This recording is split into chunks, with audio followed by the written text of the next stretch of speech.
I'm going to present to you Dr. Vanessa Ewing, and you can take it away. All right, thank you very much. Thanks for having me. We are excited to have you. We are just glad it all worked out today. Absolutely. Okay.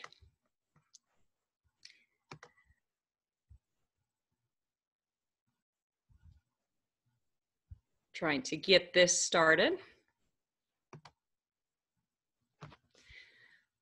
So when we're talking about make a great day every day, and this is really key, not just supporting our children, but first starting with supporting ourselves and looking at how we can best do that. I wanted to point out the illustration on this page because one of the things that I've been doing with some students is having them represent in any type of visual form their thoughts on things like home and peace or friendship or sources of support. So what you're looking at here is a 7-year-old's rendition of calm and peace, and I think it's a really nice one. As a brief overview, when we think about gifted children and gifted adults for that matter, so when we're talking about caring for children or caring for ourselves, we often come back to overexcite abilities. And really that just means an abundance of these particular traits.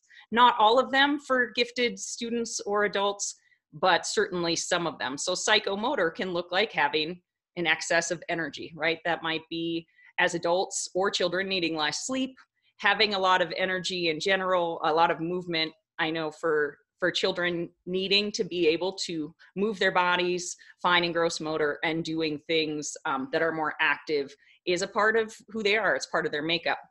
Sensual can be a real strong sense of things like, right, our sense of hearing, sense of smell, sense of touch, things like allergies, being bothered by certain types of clothing. These are all common traits. And what we're going to look at today is what we can do to find balance for children and for ourselves while honoring who they are as people. Intellectual is what we think of, so that big passion. And I've seen a lot of neat passions coming through for children since this quarantine has started in terms of inventions, beautiful art projects, community service. So thinking about what we can do even now to fulfill those passion-based pursuits.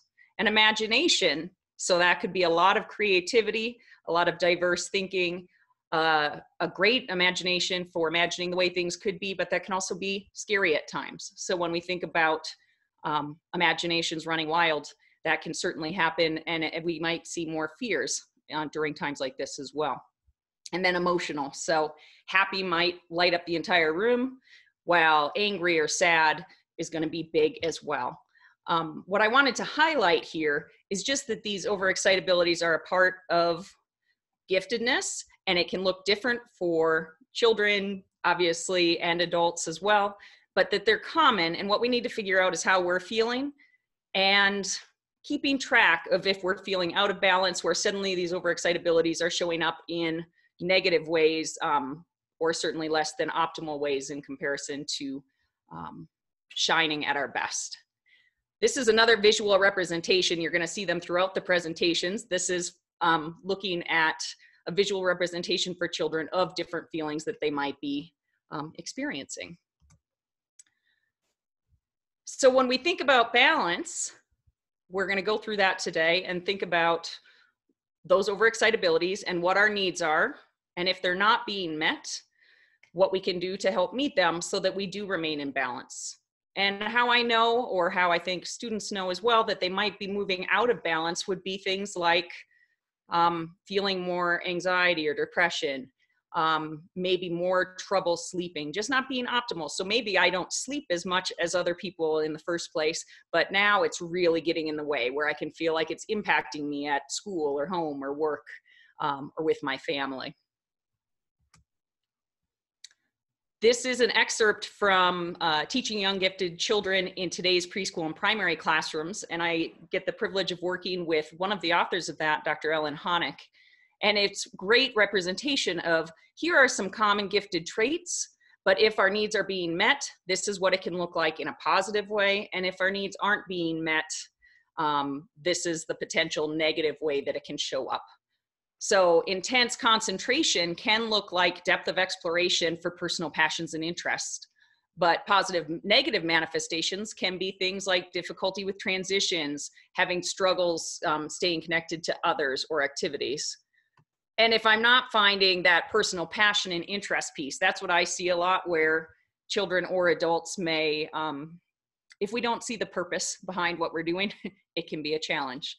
Preference for older peers, that could be a benefit now in terms of being at home and being in neighborhoods where there are more diverse ages, but it can be difficult to find kids in a traditional third grade classroom that a child might be able to relate to.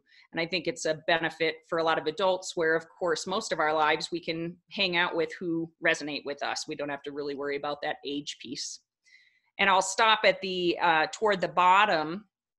And if we think about things like extreme curiosity, so figuring out opportunities, applications, ways to connect to our various interests in learning, we're hosting a Curiosity Award ceremony in the next week or so in Denver at Denver Public Schools. And it's that same idea of how do we honor, that could be across the board, but adults and children that really, they have that thirst for learning and that passion for going with what they are, where their heart speaks to them. Sometimes we as adults might need to help children express that, especially when they're younger. But it can be difficult if they're so curious that we can't perhaps go to sleep. I know my son sometimes, it seems like at bedtime is when he's got lots of questions because he's very curious. And so it can get in the way of things like sleep, important things like that. Just as a quick side note, this is a picture of myself and my son years ago. He's now 9, but he was just 2 here. And I use this as an example. Sometimes there's that saying, we teach what we need to learn. And so part of my quest in helping others continue to work for and strive for balance comes from personal experience of what can happen when we fall out of balance. And it's a continuing process. I would say since the quarantine, I've had to keep watching as well, because there's lots of things happening and changing every day for people. But when my son was 2, I was going through some challenges at work. I was taking on more and more, and really a lot of this had to do with going through a divorce. So we know that that's a big upset for everyone. It certainly, it caused some extra stress for my son and I kept trying to give, right? Taking care of our children. I was taking care of my child and taking care of the children I taught, but I wasn't taking care of myself. And it really started to unravel at that point, because I needed to start with looking at my own balance and my own needs as well.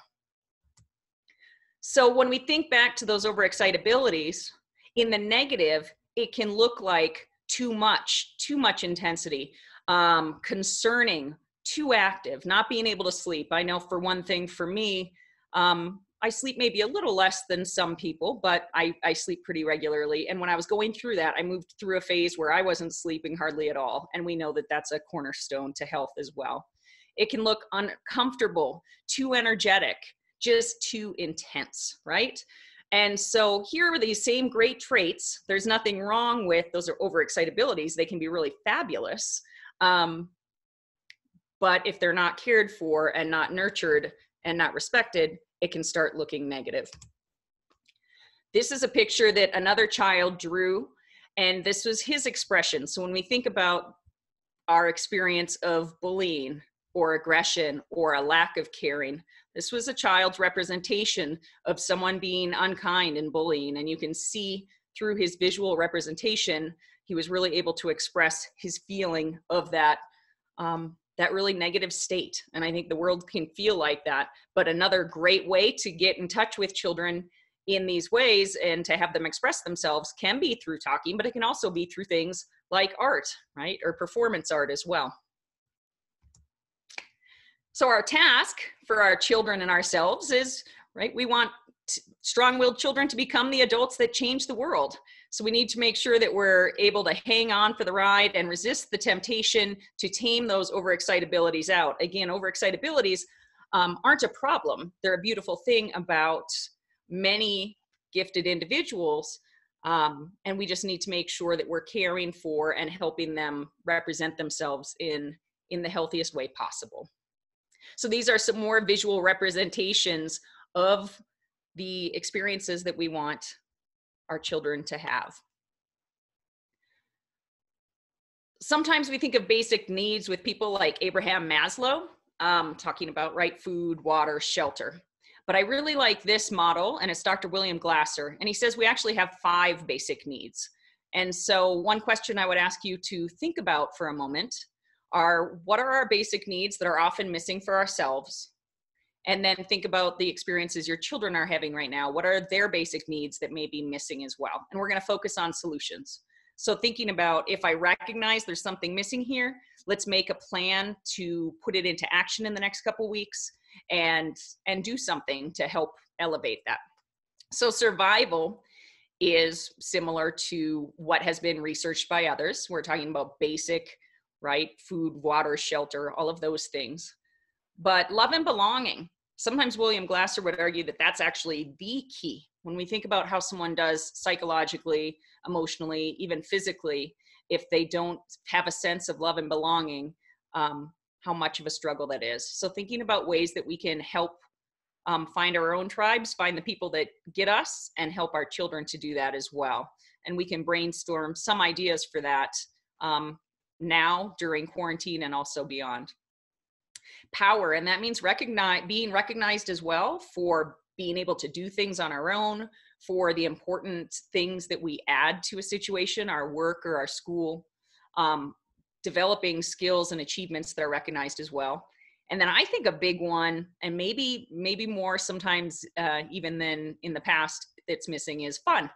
So I was very focused on a lot of things, but that fun piece I know was missing for a while. And sometimes it's like, how do we schedule it in so that, you know what, or maybe some of our fun, the things that we did, we're not doing now. So if it used to be going out to eat or going to the movies, you know, what are some things that we can do in place of that? What are some new types of fun activities? And then freedom, so giving some choice. And sometimes I know I've talked with students that part of that can be missing no matter what when children are younger.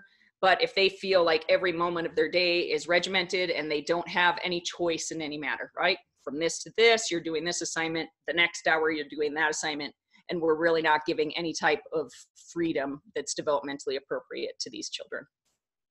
So think about areas that are a strength or an area that's doing well for yourself and also for your children, and that may look similar or different, but what are the areas that we can focus on building some additional solutions or brainstorming some ideas to elevate those basic needs? I mentioned this before, but find your tribe and help your child find theirs. This can be trickier now, but there are a lot of Zoom groups and support groups. I've started a couple book clubs and worked with children of a variety of ages where we're doing book clubs. Anything that's socially distant, I've seen family and live trivia challenges. And then, of course, we're also moving into a time where there is that safer at home, but people are starting to figure out who are their tribe members. That might be 1 or 2 other people where we're welcoming them into our world. For me, I need to really work on tracking that balance. So scheduling, how much am I sleeping? How am I eating? How much am I exercising? And not in an, that way helps me be healthy. So I recognized that without tracking that a little bit, I was getting really out of balance and, you know, overeating or undereating or across many days not getting enough sleep. So I'm really just use that for myself to then track and look at about once a week. Okay, am I on the right track, or is there something little that I want to tweak here? Many gifted kids and adults are big readers. So doing things like bibliotherapy, so really being able to read books where we might be able to relate to the characters ourselves, journaling, meditation. There's lots of terrific apps now and literature related to GT topics. I think of books like When Gifted Kids Don't Have All the Answers, or When Gifted Teens Don't Have All the Answers. There's another great resource called Some of My Best Friends Are Books, and it's preschool through 12th grade, and you can look up different topics and find books that really resonate for children, but that are developmentally appropriate as well. Doing things like yoga, walking, dancing, biking. I know that one of the few physical activities that seems to be increasing right now are things like that, walking and biking. And then I always said, not practice makes perfect, but practice makes progress. So look for things that you might not be trying out, maybe because of fear that you're not good enough or things like that. Remembering that if we're expecting ourselves to be perfect, we'll be disappointed quite often. And unfortunately, it's not just if I'm a perfectionist with myself, but it typically spreads to our children and our other loved ones as well. So we want to be recognizing first how we're caring for ourselves and then how we're caring for others. I found a couple great memes online. This was one this week, and I entitled it Gifted Without Purpose. So it says, today one of my 4th grade students renamed himself Reconnecting on our Zoom call and pretended that he was having internet issues to avoid participating in class or in our session. We can get into trouble, and children can get into trouble if they don't see the purpose behind things, and it's a challenge. So my son is still wrapping up school at this point as well for the year and making sure that we're understanding the purpose behind what we're doing. And I think being online can even make that a bit more challenging. Another student I knew once was getting bored in class, and so they changed their profile picture to, in their Infinite Campus for their school district, to Jesus. So they took their picture out, and right, if we aren't busy doing things that are useful, then we're busy figuring out ways around things. So that goes back to the point of being purposeful and finding that existential or sense of purpose, happiness. This can be very difficult, and we know for gifted individuals, they may not be more likely to experience depression, but we can look at things like existential depression. So what's the point of all of this? And this doesn't feel fair, and looking at things that really aren't fair in life and being able to dig through that and find the positive way that we can make a positive difference. Helping students to think about their thinking and reflect on their strengths and how to capitalize on their personality. So introverted or extroverted is not good or bad, but again, depending on how those traits show up, depending on how healthy I am and how much my needs are being met, it's going to look more positive or negative. So any of our overexcite abilities or our personality traits can be assets. Thinking about our potential and gifts that this time has given us. So this is a challenging time, but what are some extra gifts this has given us? I've been able to work on projects that were important to me that I didn't have the time for before. I've been able to work more with my son and spend more time walking my dog. My dog's been very spoiled during this time. So what are the potential gifts that we have even at this time? And then recognizing behaviors that might be toxic to our health. So I think coming up with a plan, again, in the next week, in the next 2 weeks, what are some things that we can do to capitalize on our strengths and to build up areas that might be weak right now in terms of our basic needs. This is a picture now. So this is my dog that I told you about being spoiled, and my mom and stepdad and my son. And again, not to say that everything's perfect now. It's far from that. We're still working every day to continue with that balance and to take care of our needs. But it's night and day different as I've continued to try to work on not only supporting my son, but supporting myself. So some of those same overexcite abilities that we saw at the beginning can look very positive, even though we're talking about the same traits. It can be more emotional or sensitive in a positive way. Tenacious, empathetic, loyal, curious, energetic, intellectual, creative. So all of those things, that it was the same traits, but it comes out in a much healthier way when we're taking care of our needs. This is a picture that another student drew about the importance of sources of support and friendships, right? So what does this look like to us? Who are the people that are our supports? And that might be something that you could talk about with your family at home. So not only, you know, if you're having a hard time, you can talk to mom or dad, perhaps grandma or grandpa, but are there neighbors? Are there best friends? Who are the people that lift us up and make us feel supported as a general rule? And we need to be able to remember who those people are. So when we do hit hard times, or even when we just want someone to share in our joy, we have those connections. A few more specific activity ideas.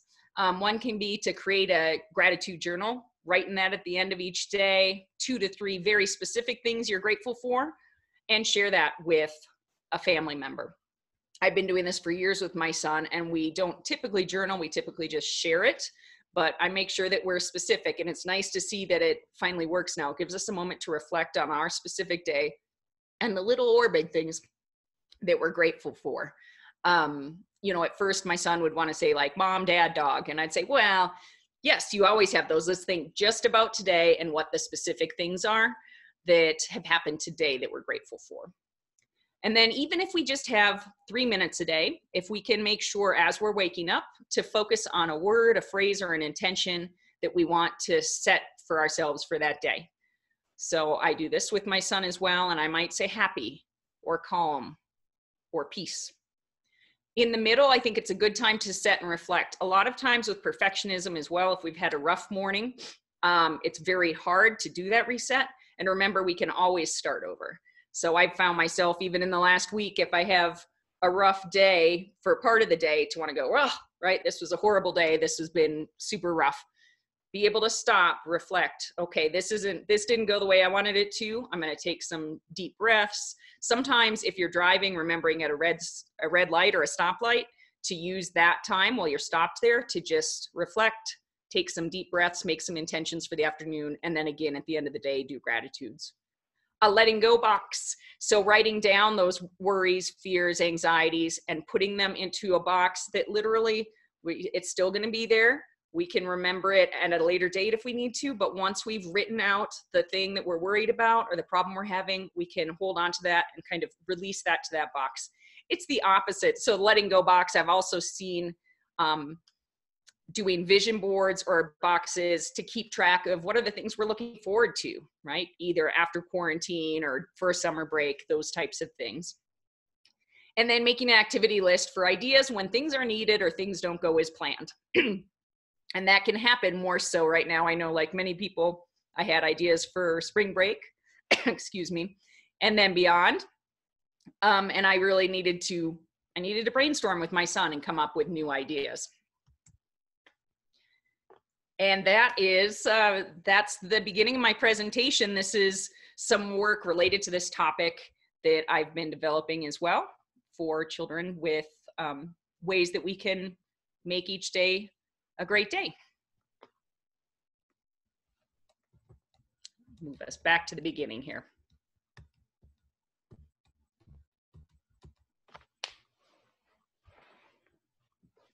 Well, thank you, Vanessa. That was awesome. I found so much my own kiddos in the messages you were sharing, and I love the positive view of the overexcite abilities, because I think so often as parents, sometimes especially when we've been in the house with our kids for so long, those intensities can be overwhelming. And I do find it interesting, you said your son also at bedtime has 1,000 questions. And I think that's my son's, hey mom, fun fact time.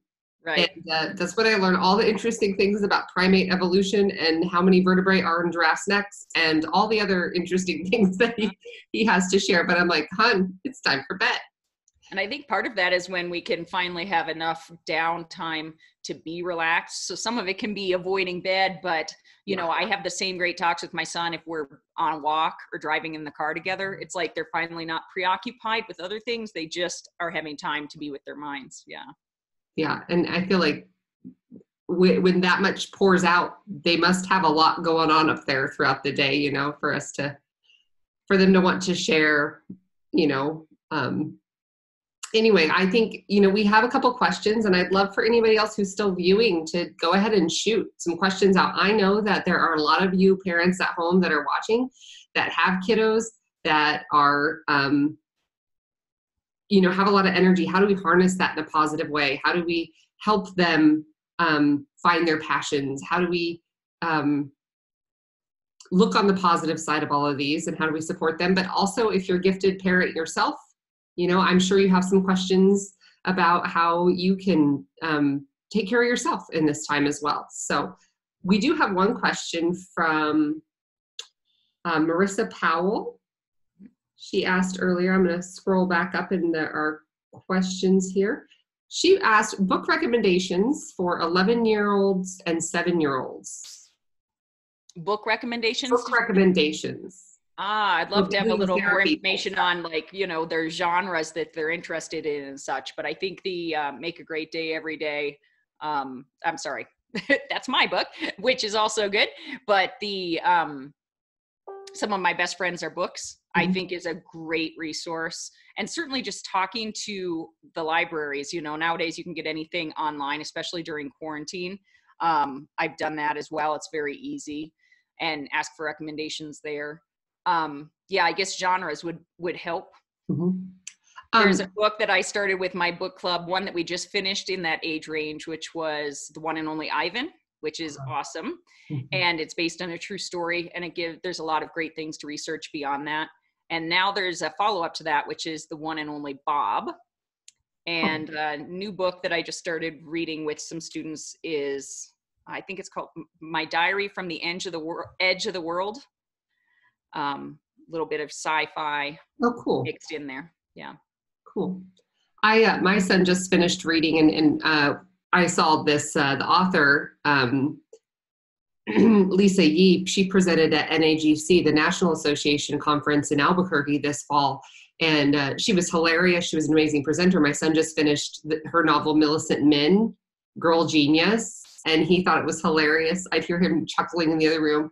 But it was also, I think reading about kids that are similar to them. Now, granted, she was quite smart. I don't think my son's on that level, but I think he recognized her humor and her the way she handled things. And so I recommend that book. Even my son loved it, even though it's a girl genius. I think gender aside, he really enjoyed that book. So I recommend that for because my son is 11. I really like Roald Dahl books as well. We just finished Matilda. Wonderful book. Yeah. Anything by Roald Dahl for 7-year-olds. If you have a little boy, those Stink books are really funny. They may be a little young. Babysitter's Club has just come out with some graphic novel versions of their classic books that are really fun as well. So, Choose Your Own Adventure are old but classic. Right? Well, and there's some of those Glassers needs that freedom, that control, the choice. Choose Your Own Adventures gives all that. And I think having the multiple age book clubs, another way to have them choose. So each student is picking a book for the month for everyone to read. And we have conversations about, think about the audience. What are all the students, not something that anyone's read yet, but it looks like some good reviews and, overall age appropriate. And then they get to lead the discussion on some of that. Can be helpful as well. Yeah, I actually, we're starting a book club with a couple high school students over the summer. And we're reading Perks of Being a Wallflower, our first book. Yeah. My son, by the time he was 8, he really enjoyed the book Wonder. Oh. They made that into a movie as well.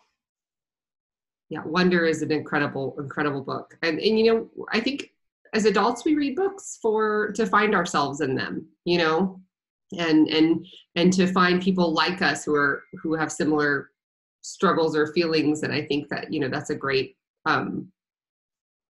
reason to read. And I think when we can find those characters like Matilda, I think she saved me as a child. Yeah. So we do have another question here. Michelle Zealous Han, I'm sorry if I butchered that. My 7-year-old has problems expressing his words and ideas. He's also a perfectionist, and his drawings are never what he wants them to be. So we have a hard time communicating strong emotions. Are there any other ideas that we could use in their home? Well, interesting. With some of the student and child artwork that you saw in my presentation, my son is not one of the artists in there, and it's kind of for the same reason. He doesn't see himself as, he doesn't feel like he's strong with his fine motor skills, and so he had a difficult time there. I've gotten him involved by doing things like collage and computer artwork. And I think that I've seen more of his expression of his perfectionistic tendencies or struggles in certain areas through things like books or movies and, people that he compares himself to. Little things like the journaling. I think one way to get students over some of their perfectionism is the idea the journal can just be for them. It's a similar talk I would have as a parent or a counselor that unless I have concerns or you want to share something with me or I have concerns about your safety, then we'll look through it together. But otherwise, that's just for you, right? It's a diary. It's for you to get your thoughts out. And having them do quick little, what I call quick writes for literally 1 minute and not worrying about spelling, grammar, the way it looks, just get those beautiful thoughts out there. Can be a great way too, where after a while they stop stopping themselves by just having little bits of time to work on those things. Mm-hmm. I like your idea of the letting go box too, for that frustration. I might put one by my bed. So at night I can go to sleep. Totally. Absolutely. I was feeling a little stressed with different things in the last day. And I decided, which is another technique, right? Which said from 12 until 12:30, I can worry about this. I can write down my feelings. I can let it out. And then when it's not 12 to 12:30, it's going to be put aside in that notebook or that journal or whatever. I think sometimes the reason why we have trouble letting go of thoughts, one might be, right, if we feel like, I don't know, we have to solve it, but a lot of times we can't solve it or we can't right now. Or, it's that feeling that something's wrong and I'm really upset about it. If we can remember, this uncomfortable feeling or this worry that we're having is still going to be there and it'll either resolve on its own or we can come back to it later. But a lot of times the best thing we can do is write it down, put it away. And sometimes those thoughts come to us as soon as we stop thinking about it, right? Like when we're in the shower or when we finally get a good night's sleep and then we wake up with, there's all those random to-do lists in our head or those worries, those concerns. I absolutely agree with that. I think, that midday check-in with yourself was a great idea. I feel like I definitely sometimes will carry my baggage through my whole day. And I think our littles will do that too. Sometimes their morning starts off bad. And I know some schools have started doing mindfulness, but now here we are back at home and for, however long that might be. And thinking about, how can we do those resets for our own kids at home, and get past frustrations we've had in the morning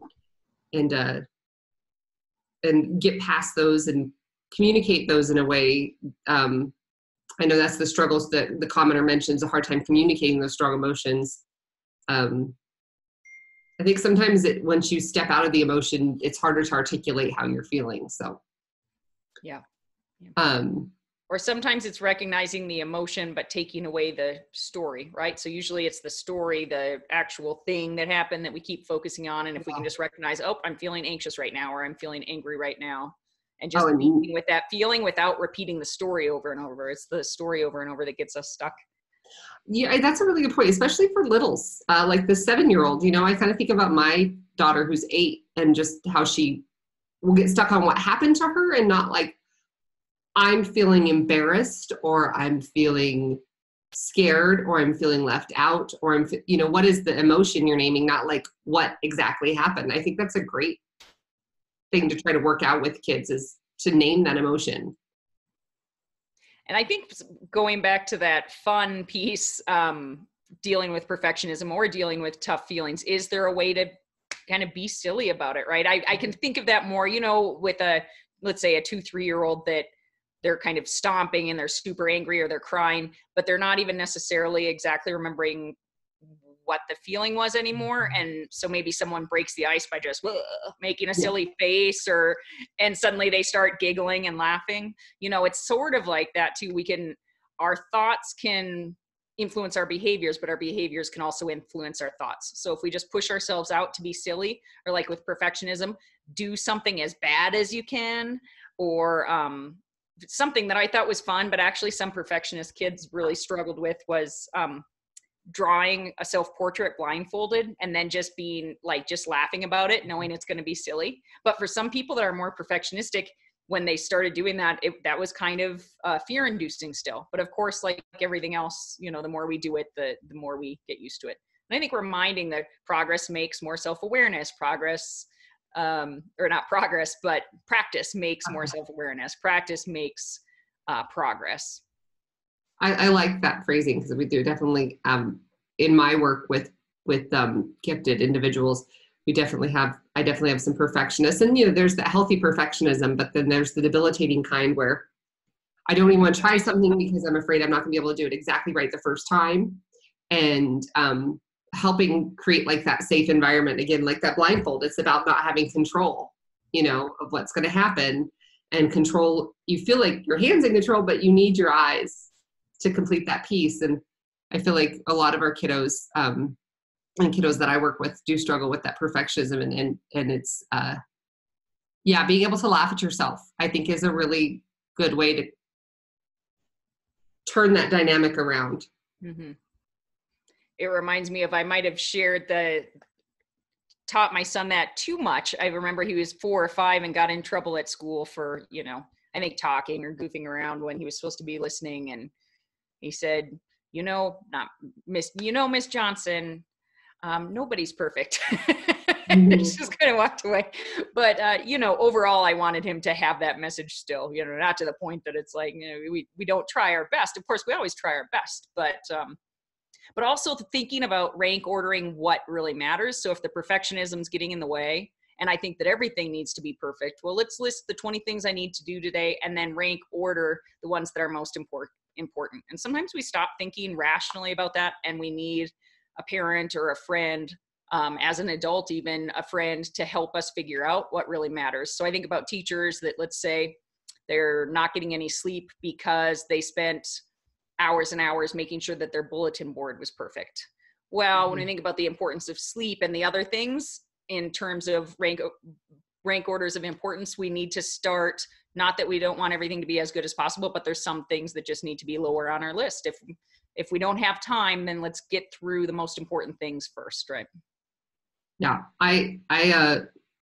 Lisa Van Gemert, in her talks about perfectionism, also talk about, like, what level is this? Is this a 1? Can I just get it done and be done with it? Or is this a 5? Does it need to be done to really good specifications and perfect? Or is it a 3 and I do it halfway? Like, I feel like making my bed is like a 2. Like, right. It just needs to be thrown back this way. I don't need like military corners.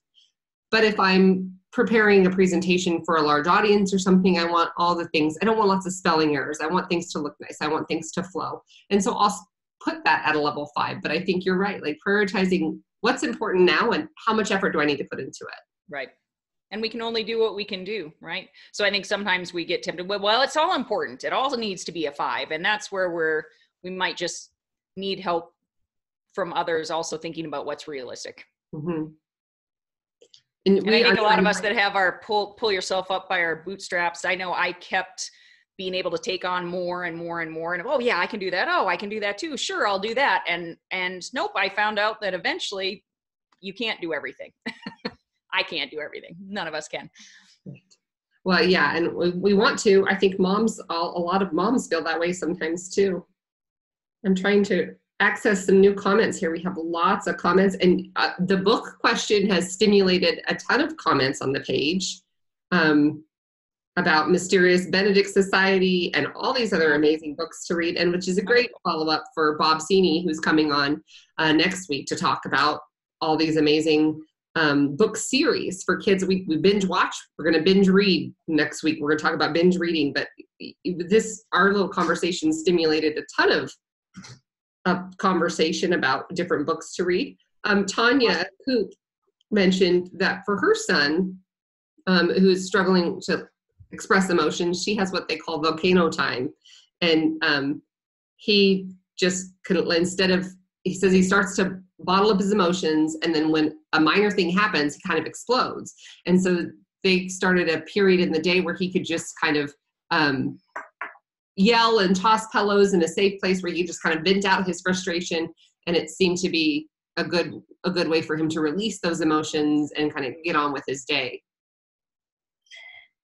Yeah, I think having a space to yourself, and that's more or less easy depending on right where we're staying and how many people are in our home, but having that time to express, or even a nap. My son, who stopped napping when he was 4 or 5, now that he's doing all his schoolwork at home, he hits that midday. He wants a siesta, from Oh, about 2 really? till 2:30. Yeah, he's back to napping. It's so strange. I want to get back to napping. That I know, sounds I good. know. The older I get, the better it sounds. Right. Absolutely. Absolutely. So, I want to talk, I think we're kind of at the end here. We don't have a ton more questions coming in, but tons of book recommendations are on this feed, which is terrific because I think bibliotherapy is a great release for kiddos. Is there anything else that you want to touch on? I would love for you to share a little bit about the book that a lot of these resources are going to be addressed in, and anything else that you'd want to share with us before we wrap it up. And sure, I can tell a little bit about the book. I'm biased, but I think it's pretty wonderful. And also, that's super exciting that Bob Sini is going to be speaking next week. He is absolutely a huge expert on all things book, right? And books for gifted children as well. So I'm just going to the end of my presentation here. That I accidentally popped to for a moment. These are some more children artists. So I liked and was inspired by some of the churches and synagogues and places of worship where there's those little daily readers for kids. And I know that a lot of 12-step programs have them as well. And a lot of people in general, but for adults, have those books where you can read a paragraph that kind of grounds you and centers you for your day, gives you something to ponder and something to think about.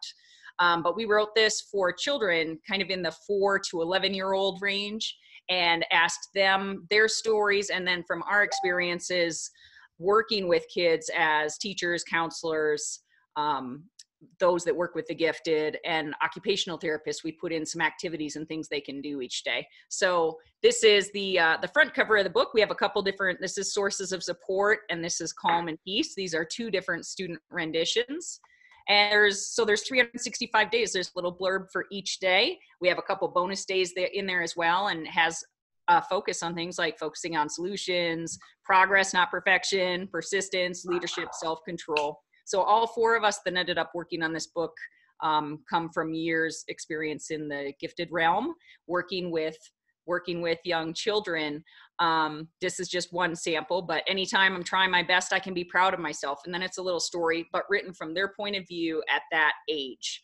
I felt like this was something that was missing, and I liked those books, and my parents always read those books growing up. And I thought, well, there's a couple for teenagers, but what about kids? And that way, as long as the readers, they can even read it on their own or read it with, a family member or a teacher. So, and then it ends with, I can make a great day by, and it gives some suggestions along with some follow-up activities. So we're looking at releasing that in the next couple weeks, along with a little bit further down, some of these icons that are rainbow colored and that are a visual representation of those 12 concepts, along with more in-depth activities for teachers, religious leaders, and different programs that kids are a part of. So that's something that I had in my head for several years, and then was really excited.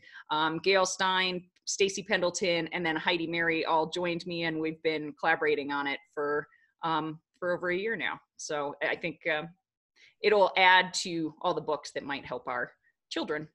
And basevillageforgifted.com, we've got a little bit of information. There's a link where if you want us to let you know when the book is being released. We had some great interest from some notable publishers in the gifted world and in the early childhood world, but we're for now self-publishing and checking out ways that we can reach out directly to families on Amazon. So well, I'm excited for this. I think it's a great opportunity to do some of that social emotional work with our younger kiddos. I do a lot with high school, but I think this is a great way to reach out to a bunch of other students that could use the help expressing those thoughts. And we're excited. And then they can look up based on what they're struggling with, right? So they can go by the day, but they can also go, okay, I'm really struggling with perfectionism still. I'm going to read another one of those daily activities. And my hope is that even if a child is in a less than ideal situation, or they're not getting a lot of support, that if they're readers, they can get some stuff out of it on their own as well. So Perfect. Well, we are so glad to have you today. We are so glad everything worked and we were able to go live. And we are so excited for your book to come out. And we just appreciate you taking the time to share with us today. Thank you so much. I'll see you next week so I get to hear Bob Sini as well. So absolutely. Tune in next week, same time, same place, to listen to Bob Sini talk about the latest and greatest and oldest and best and classic series that your kids could binge read. So we are going to sign off for the evening, but it was great to see everybody, and we will catch you next week. Thanks. Bye-bye. Bye-bye. Oh.